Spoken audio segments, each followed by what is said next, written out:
ஆன விஷயங்கள் பிரிவு இறப்பு என்னும் சூழலிலிருந்து வெளிக்கொணர அந்த மிகவும் அழகான சூரியனை ஒத்த கண்களோடு கண்ணனே நமக்கு அருள் புரிவான்.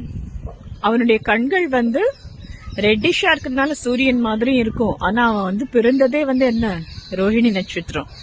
சோ அப்ப சந்திரன் உச்சமா இருக்கார். சோ அவன் நேச்சர் கூலா இருப்பான், எப்பவுமே ஜாலியா இருப்பான்.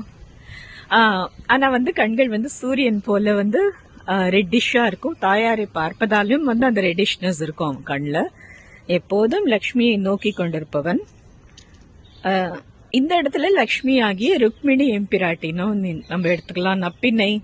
நப்பின்னையை அழைக்கிறதே கண்ணனை அடையதான் ஆண்டாள் அழைக்கிறார்கள்.